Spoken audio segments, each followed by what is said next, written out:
Now in our second session, we will go far to Rome. As you know, Jerusalem and Rome are deeply connected, not only through their rich histories, but also in the sheer challenge of making these ancient cities livable and accessible.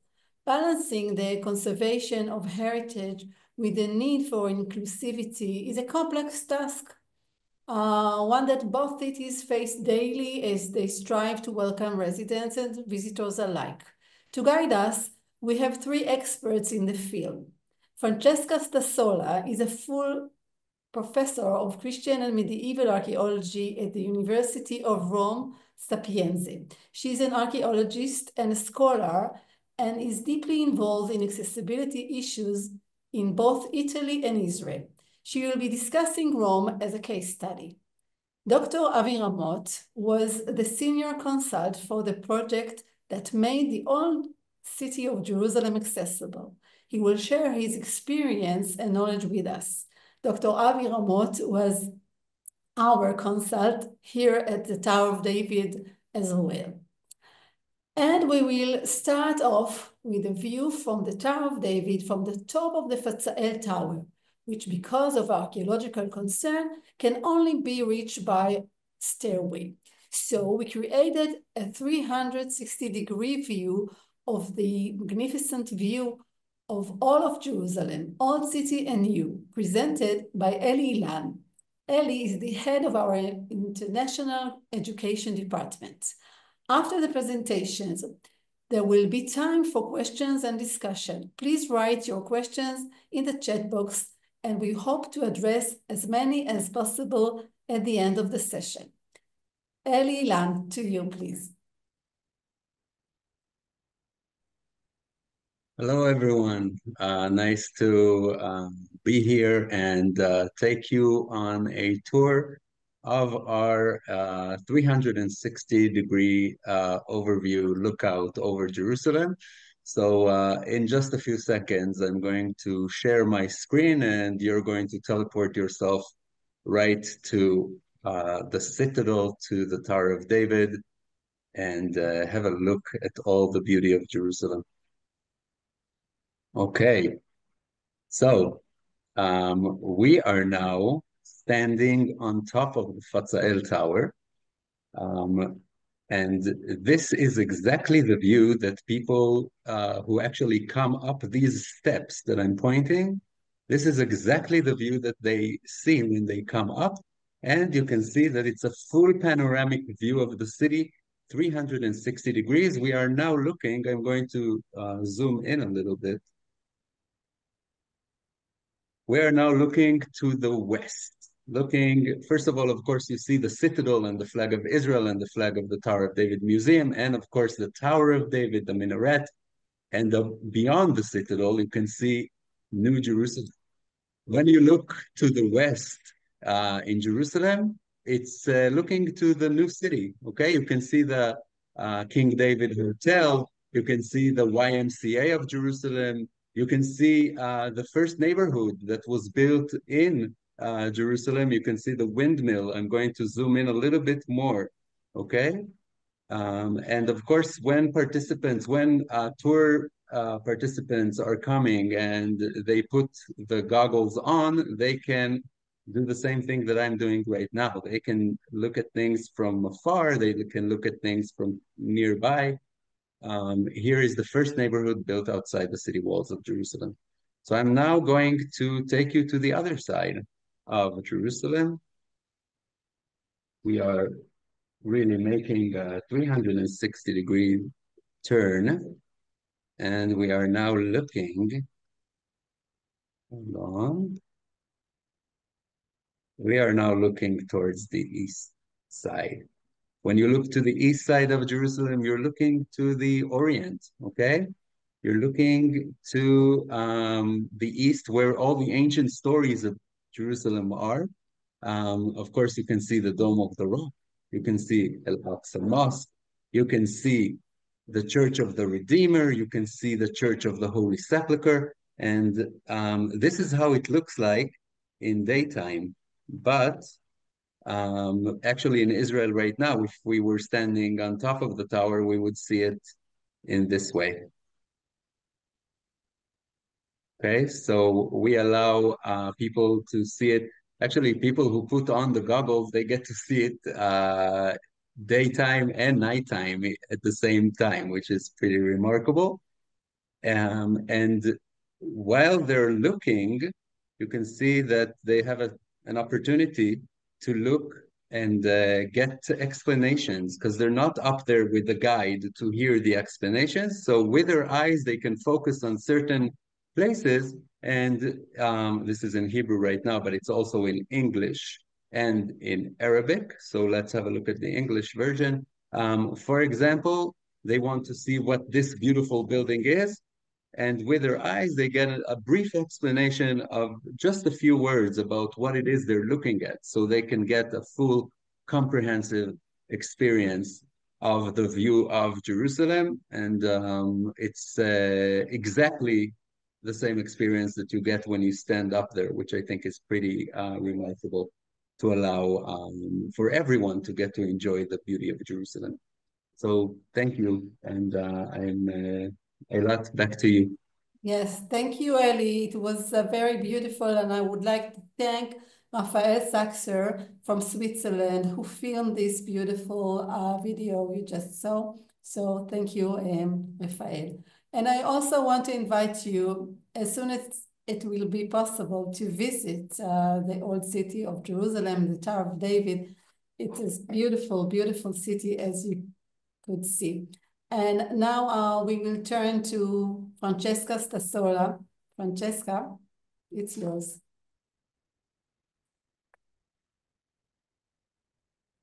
We can't hear you. You are mute. Francesca? Sorry. Oh, okay. Good evening at all. And nice to be here. In Italy, the theme of accessibility and overcoming architectural, cognitive, and sensory barriers is a topic of great interest, and we have subtopic moments. New slide, please.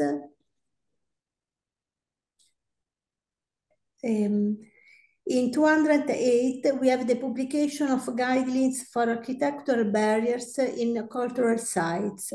And in 2018, the publication of guidelines for the drafting of a plan to eliminate architectural barriers in museum complex, archaeological areas, and park. These rules are based on important principles. New slide, please. Who is a person with disabilities? The 206th Convention of United Nations on Persons with Disabilities provides a broad understanding of disability as an involved concept. Disability is the result of interaction between people with disabilities and attitudinal and environmental barriers, which prevent them from participating fully in society on an equal basis with others. Disability may be permanent or temporary. New slide. A cultural habitat friendly to disabilities in line with the duty of solidarity provided by the Article 3 of the Italian Constitution. All citizens have equal society dignity and are equal before the law without distinction of sex, races, language, religion, political opinions, personal and social conditions. It is in the task of the Republic to remove the obstacle of economic and social order, which in fact is limiting. This makes the state, the Republic, responsible for removing all obstacles. The new slide, please. And finally, we have the fundamental rights of the European Union, the Article 21 about not discrimination, any discrimination based of any ground such as sex, race, color, ethnic, social origin, genetic feature, language, religion or belief, political or any other opinion, membership of a national minority, property, birth, disability, age, or sexual orientation shall be provided. And the same is in the Article 26 about integration of a person with disability. The Union recognizes and respects the right of persons with disabilities to benefit from measures designed to ensure their independence, social and occupational integration, and the participation in the life of the community. How these principles are translated into reality? We see the case of the main monuments and archaeological Italian sites. We have the Colosseum Park that includes the Colosseum, the Palatine, and the Roman Forum. It's Italian's largest archaeological park and one of the biggest in the world. It's located in the center of Rome. It is an area of 770,000 square meters.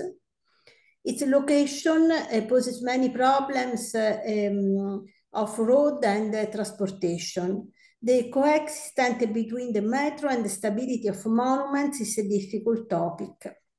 In 2023, over 12 million people visited the Colosseum Archaeological Park with the Palatine and the Roman Forum.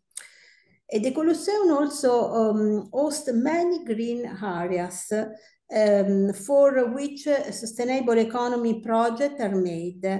Is a natural park with spontaneous vegetation typical of the Mediterranean areas that lives with the large tree planted in recent century in order to revive the spirit of imperial gardens.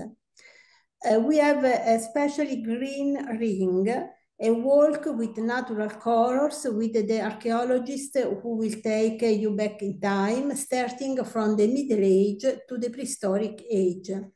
And we have the Specchio project that aimed at the observation and the study of the habits of fauna and especially of local avifauna in order to enhance the natural heritage.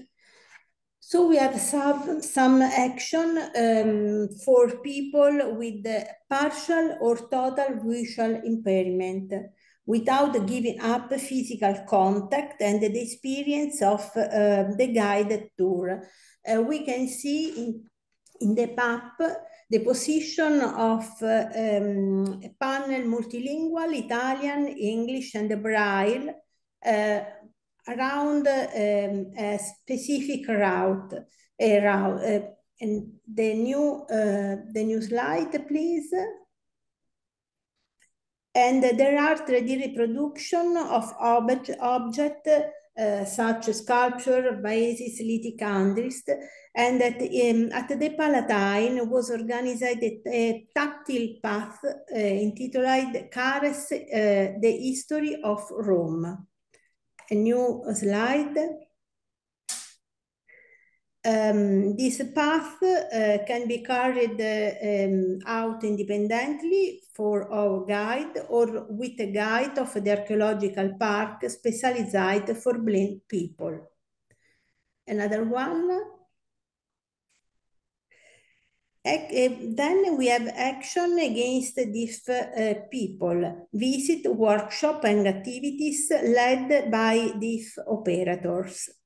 There is important both for the inclusion of these disabilities in work process and to make children understand that they can have a good professional future. There are visits in Italy in English and the sign language. There are games that bring together deaf and hearing children. There are training courses for guides in sign language. And there is a simultaneous translation service in sign language for events and conferences. And a sign language smartphone app is under development. The new one, please. The visit of physically disabled people is facilitated by lifts, stair lifts, and elevators. And we have the map of the special access for these people. There are wheelchair accessible entrance, and there is available wheelchairs for people who require it. Another one. At the Colosseum, the Palatine, and the Roman Forum, we are routes for disability people, and this is the map of the lift. Another one.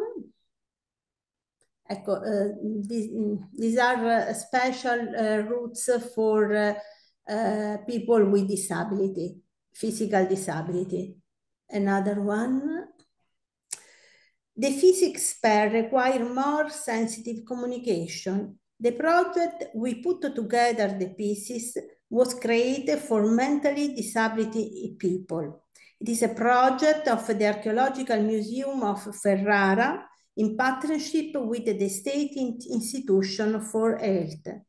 People with physical bipolarity seek the soil from the archaeological dig, wash it, and try to reconstruct the pottery. A part of the group observes and draws. It is an important activity to allow for working in a group and has a strong emotional impact. Touching the pottery, holding the fragments in your hand and bringing them back to life is similar to a man who falls and gets up. In Apulia, guides offer guides tour for mentally disabled in the archaeological park of Gnazia. Another slide, please. The path Pompeii in blue is active in Pompeii's archaeological park. The last one, with Pompeii in blue, children can interact with their classmates, friends, or family members and become themselves actors and attractors of cooperative educational proposals that involve all visitors. The route has been designed and realized in two types, like Route A and Route B. The first is for height functional boys, while the Route B is for more complex boys. These are only some of the projects that we have in Italy. Thank you very much. Thank you very much, Francesca. I must tell you that I personally learned a lot from your presentation, but also from my visits in Rome. We used, for example, the elevator in Vittorio Emanuele as an example for our tough archaeologists because of the visibility. We show them that it can be seen from the Roman Forum, and it's still you know, very important for accessibility. I also visited the Roman villa under Palazzo Valentini to see the glass floor and to learn how to engage people with the story by using technology. So thank you so much for sharing your information with us. And now we will turn to you, Dr. Avi Ramot. Thank you, Eilat. I just want to say something to Francesca. Francesca, I guess you don't know that I got my PhD in Rome, the Università di Studi Sociali, Viale Pola, Via Nomentana. It's the north of Rome.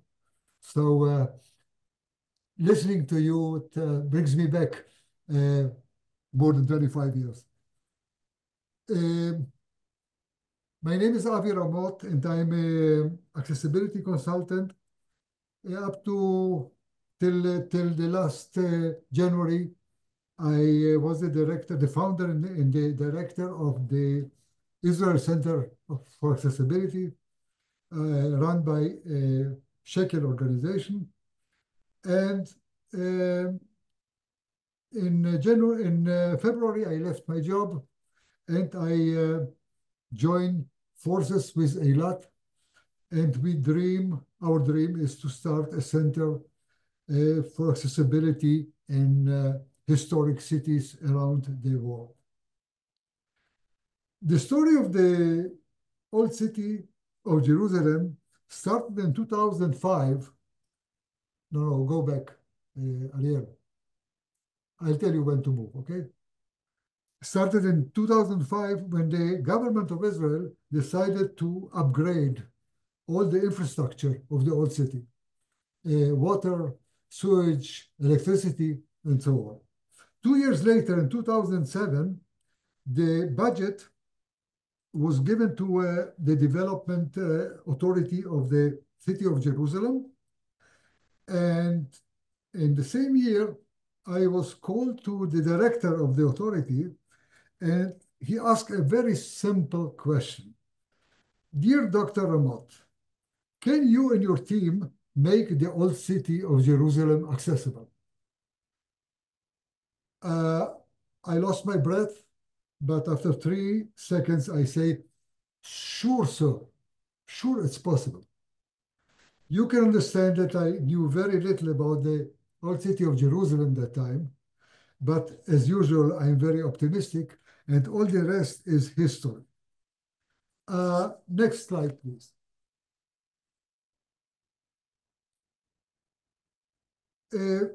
Actually, the city of Jerusalem, the old city of Jerusalem, is a very small city. It's less than 1 square kilometer, 0.871 within the walls. 50% of the city is residential, 25% is educational and religious institutions, 10% is commercial areas, and 15%, more or less, is archaeological sites. Next one, please. And that small city, there are at least 44,000 residents. 70% of them are Muslim, 8.5 are Jews, and 21.5 are Christian and Armenians. This is one of the most densely populated locations in the world. 100 people per dwelling. That means it's 8 times more densely populated than the average population density of Jerusalem, of the city of Jerusalem. Next one. Let's talk about the challenges. The first challenge was the planning challenge. We tried to see what happened in cities like the old Jerusalem around the world, and we were able to find 3 cities like our Jerusalem old city, but none of them was something done that we could learn from. So I called some friends from abroad, and I asked them to join me because there was no experience with such a challenge.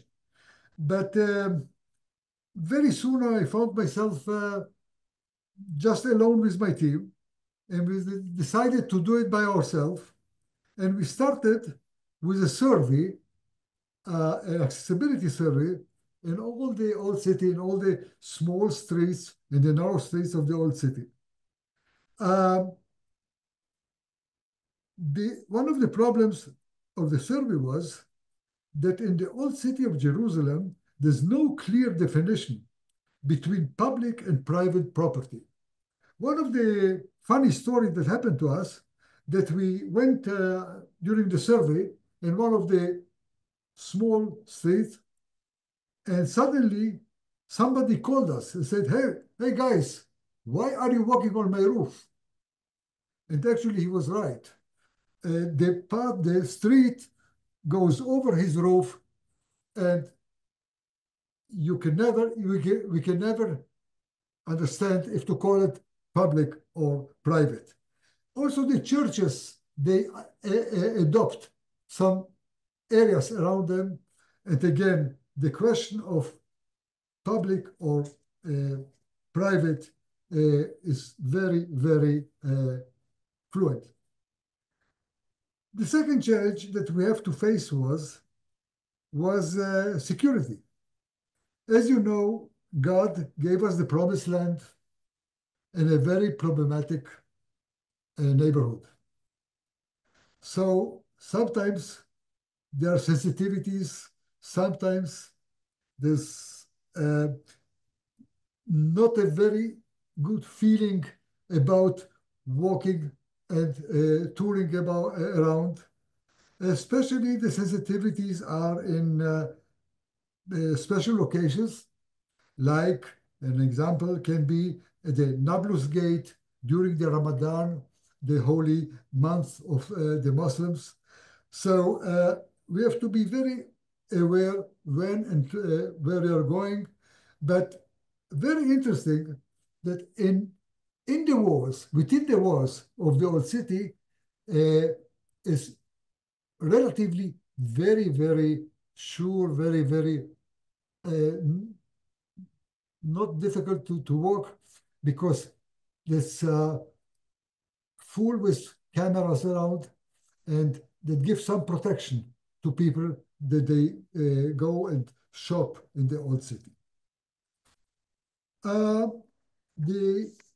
One of the biggest challenge, next please.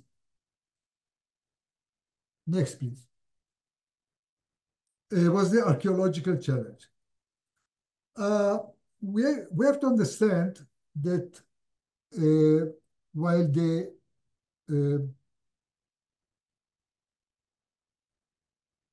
city is a very old city, we still have places that are actually remain as they were 3,000 years ago. And the wall that's around the city is pretty new, just something about 600 years. So it's really difficult to convince the authorities, for instance, the conservation authorities, to let us do real accessibility when those walls and those places that are 3,000, 2,000, 1,500 years old are still there, and nobody wants to be touched, and everybody wanted to be preserved. So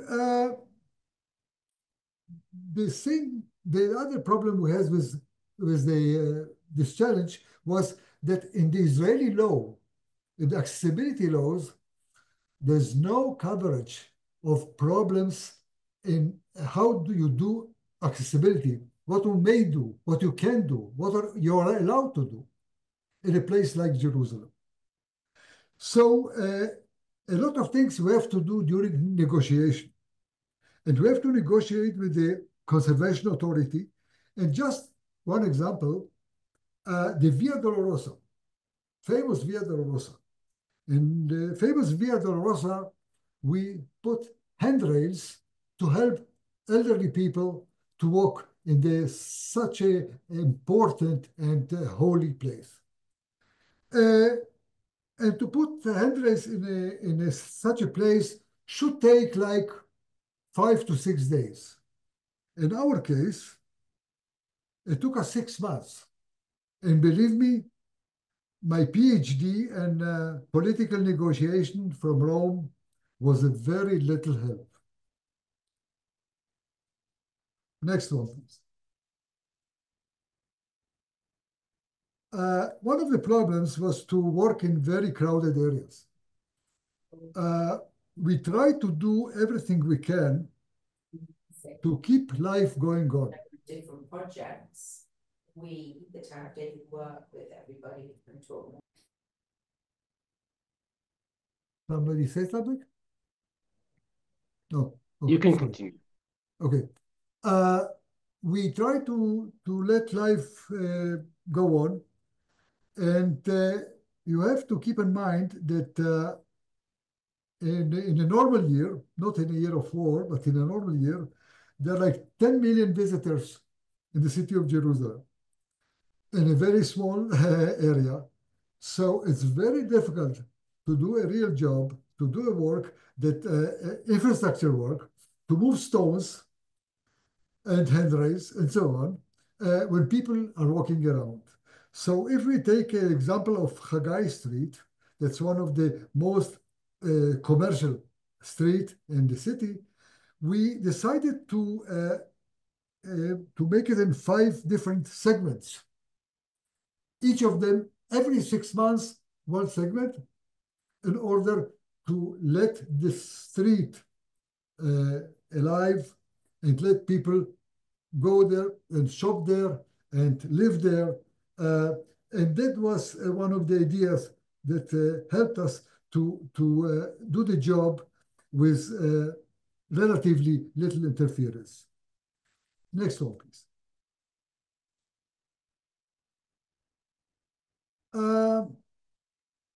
As I told you, we are in a tough neighborhood. So in that neighborhood, there are a lot of challenges that are political and religious. We have to please everybody. Everybody believes that the old Jerusalem is theirs. The Christian, the Muslims, the Armenians, the Jewish people. And when you try to please, you have to compromise. And I'll give you one example of that. In the Hachim Street, we had to make some ramps. And we decided to locate the ramps on the left side of the street. So we start working. And during the work, we have seen 6 or 7 chairs that are located in the way of where the ramp should be. And people told us that that's their parliament. I mean, that people are sitting 6, 7, 8 hours a day in the same place and talking politics. And they say, please, we are sitting here for almost 40 years. Please don't move us from here. So, ladies and gentlemen, you'll believe it or not, but we decided to move the ramp to the right and let them have their parliament in the same place they had it for 40 years. Another example is what we do in the Babchuta Street. Babchuta is the main street in the Muslim Quarter. All the buildings, most of the buildings there belong to a Jordan organization called the Waqf. It's a Muslim Jordan organization. They're a very rich organization, and most of the buildings there belong to them. And we stand in the middle of the street and start planning accessibility when one guy came to us and said, hey guys, who are you and what are you doing here? And we said, hey, we are from the municipality and we plan to make this Babchuta Street accessible for people with disability. So he said, hey, I'm the vice president of the Waqf, and that's in our area. So please, when you finish your plans, please come to my office and I will take a look of them. So 2 weeks later, I went to his office. He looks into the plans. He said, okay, don't tell anybody that you asked me, but go on. I say, yes. Oh, I'm happy. He said, of course you have to go on. We have old people there. We have children on wheelchairs. We want the place to be accessible. So that was for us a very good example that accessibility can be one of the best platforms for talking and living together with people with different beliefs. Next one, please. That's Jerusalem 200, 150, 200 years ago. Next one, please. That's a map. The yellow signs that you see are the accessible streets. The green one is more problematic, more challenging. We will try to do it during 2025, the coming year. What we did in the last year, and we will start doing it, that we doesn't need to touch infrastructures, to use the technology that called Step Here that you may have heard yesterday, the presentation that's for blind people and people that are blind and with low vision. And we already covered like third of the city, and we will try during 2025 to cover the rest of the city. So they have an application that will let them move into this complicated city with probably no problems. Next one, please. Okay, next one, please. That's a festival. It's called the Light Festival in the Old City. Thousands and thousands of people are coming in. It's a very good way to see people with disability and without disability enjoying the festival every year. Next one, please. That's Damascus Gate during a holiday, the Muslim holiday. Wonderful place, very beautiful. Thousands of people come every year to see it. Next one, please. That's the map of the public transportation. As you know, accessibility should start from somewhere and to go to some place. That the old city is accessible now, that means that people have to come to the city in order to enjoy it.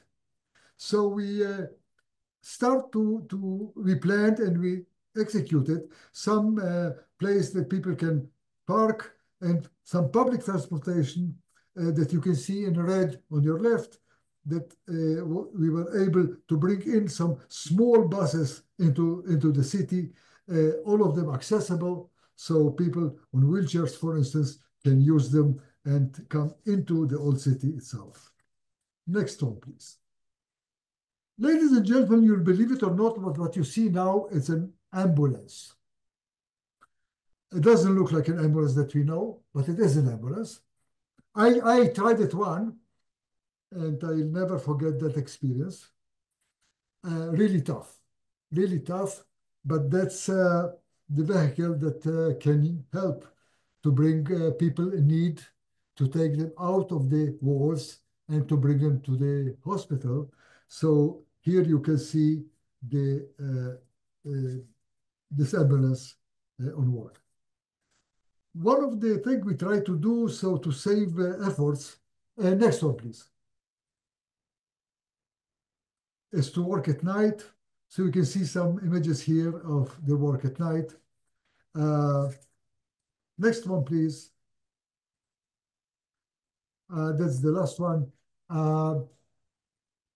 That's the entrance to the old city at night. It's a very, very unique place.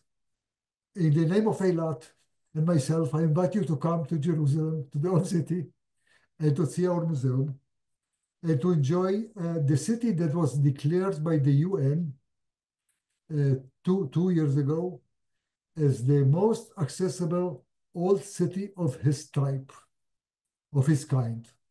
So thank you very much for listening to what I had to say. Thank you, Avi, for sharing your experience and knowledge with us. It was a great opportunity to look inside the street of the old city. We've got some questions from the audience, and I will start with you, Francesca. I will read it. How does the archaeological community in Italy view the movement to make historical sites accessible? And I will ask the second question to you, Francesca. What is your next accessibility project in Italy?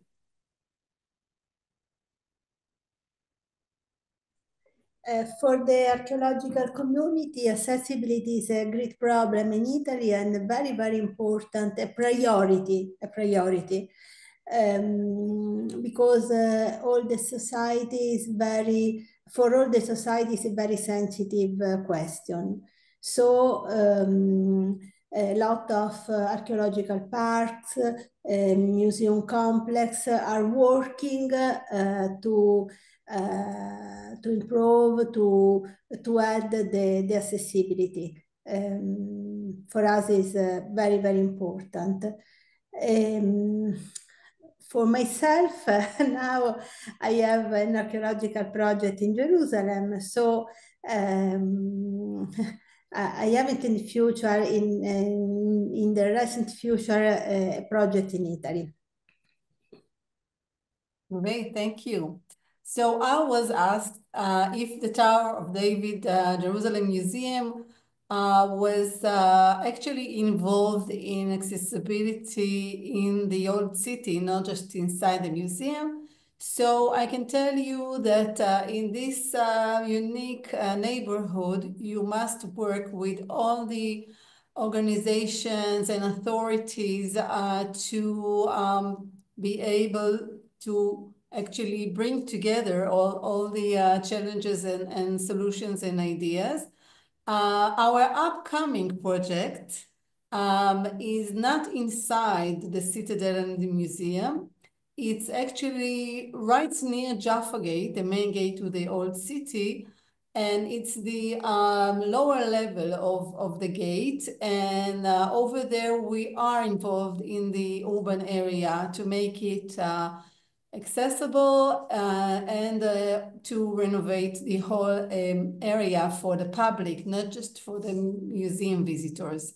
So it's complicated here in Jerusalem, but it can assume in any other historic city. So the next question is to you, Avi. Can you talk more about the community involvement? How did you get to buy all the residents? What were there local resident representative, or you had to work above the heads of the people? So can you tell us more about? Sure, sure. Actually, we try to work together with the population in the city. One of my closest friends during this time was Shire Shabana, a businessman that has two children with handicap. He was very interested in the project, and he has his friends walked with us around the city, helped us a lot, and even talk to the people, the residents there. What really happened that the people living there came to us and they understood that our job is to make accessible the public streets. But they came and told us, "Hey, guys, can you help us in this house? You know, in this house here, there's a lady on a wheelchair, and it's very difficult for her to move, to leave her home." And actually, what we did with public money, we helped private people in every place we could. So very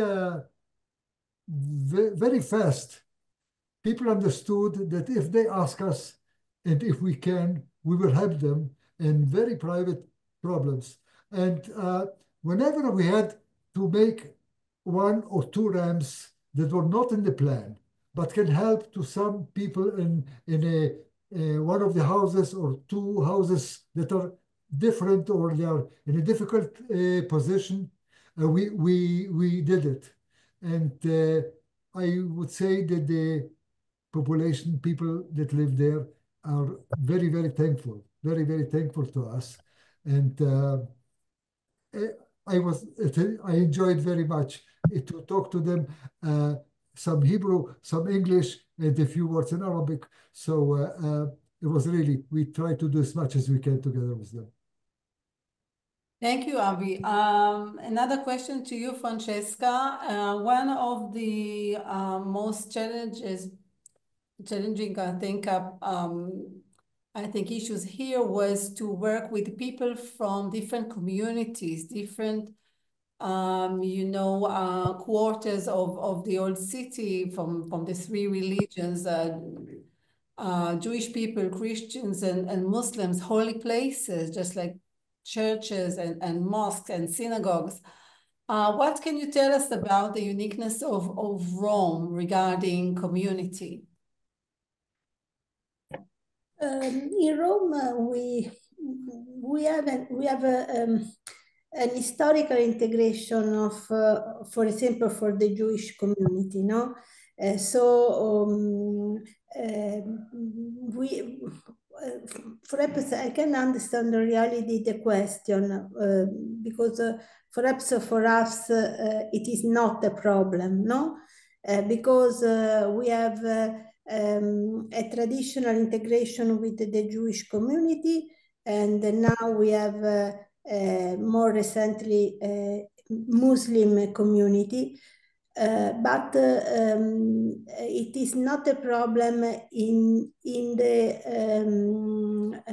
for the historical heritage, for monuments, for park.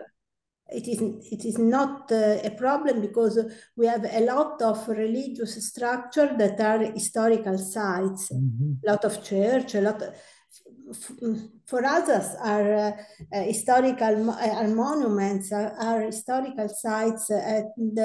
The religion, the religious aspects is a private, not a public problem. Yes, but may I ask about actually the reaction of the citizens of the historic areas to the tourists? You talk about very high numbers of tourism. What can you tell us about this? Because it's also a living city with residents. Sorry, I cannot listen very well. Can you repeat your... Yes, I asked about the reaction of the citizens to the high number of tourists in their city. Oh, I live in Rome. I live near St. Peter, so I am the citizen.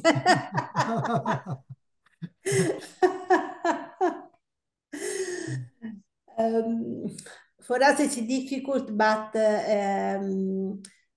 it is not a problem. Usually we live with the tourists, with pilgrims, with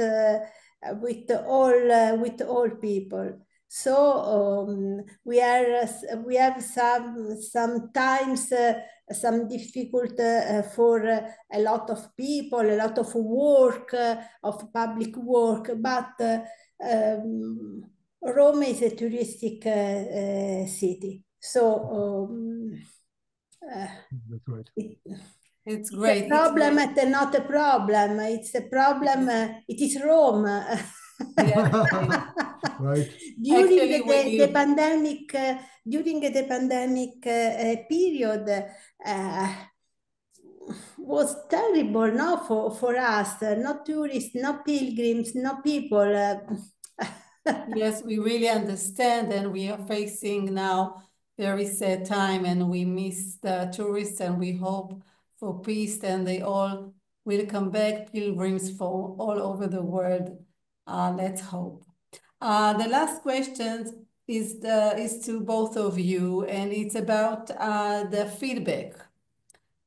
Do you have any feedback or numbers of people who used all those different features that you presented? Do you have comments? Does people like it, or they are complaining about solutions that you couldn't find? Can you please share? Francesca, ladies first.